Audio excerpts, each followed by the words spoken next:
Hello বন্ধুরা, কেমন আছো সবাই? আশা করি সবাই ভালো আছো। আমি শরৎ, আর এখন দুপুর 1:10। আর এখন আমি চলে এসেছি আমাদের যে পুরনো যে অফিস ছিল, ফ্লিপকার্টের অফিস।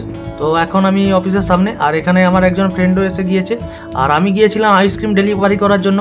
আর আজকে আমাদের দুপুর 1:30টার সময় সবাইকে ডেকেছে। তো আমরা যতজন কাজ করতাম প্রায় সবাইকেই ডেকেছে। আর ও এখন ওই অন্য একটা কুরিয়ারে ডেলিভারি করে।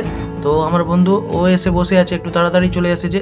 আর আমি গিয়েছিলাম আইসক্রিম ডেলিভারি করার জন্য, তাই আমি ডাইরেক্ট এখানে চলে এসেছি। আমি আর বাড়ি যাইনি, একদম এখানে আমাদের যা কাজ টাজ ছিল সেগুলো মিটিয়ে যাব। আর এখন দেখতে দেখতে আমাদের যত উইশ মাস্টাররা ছিল, আমরা যত ডেলিভারি বয়রা ছিলাম, সবাই এক জায়গায় জড়ো হলাম। আর আমাদেরকে কিন্তু ডেকেছিল।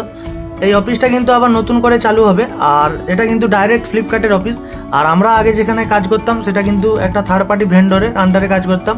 আর এখানে কিন্তু আমাদের সবারই, যতজন কাজ করতাম সবারই 40 দিন করে টাকা ডুবে গিয়েছিল। আর আমরাই একমাত্র জানি যে ডেলিভারি বয়রা যে এত কষ্ট করে রোদ ঝড় প্রতিদিন কাজ করে কিন্তু যখন টাকাটা যখন মরে দেয় 40 দিনে, তখন আমরাই বুঝতে পারি যে আমাদের কষ্টটা কতটা। আর তো দেখতে পাচ্ছ এখন আমরা অফিসের মধ্যে, আর প্রায় 1-1.5 মাস পরে এলাম সেই অফিসেই আবার। আর এখানে কিন্তু আবার আমাদের নতুন করে আমরা কাজ শুরু করব ডাইরেক্ট ফ্লিপকার্টের আন্ডারে। আর এখানে কিন্তু আমাদের কোনো টাকা ডুবে যাওয়ার কোনো ভয় নেই। আর তো এখানে কিন্তু ফ্লিপকার্ট থেকে দুজন স্যার অলরেডি চলে এসেছে কিছুক্ষণ পরে। আমরা ওয়েট করছিলাম আর স্যাররা চলে এলো। আর এখানে আমরা আমাদের যতজনকে ডেকেছিল উইশ মাস্টার মানে ডেলিভারি বয়দের, সবাই এখানে প্রায় হাজির ছিল। আর এখানে আমাদের থেকে কাজ চালু হবে, আর কাজের নিয়মগুলো আবার ভালো করে আমাদের বুঝিয়ে দিল। আর আমাদের অফিস চালু হচ্ছে ওই 8-9 তারিখের দিকেই, সামনের সোম মঙ্গলবারের দিকে।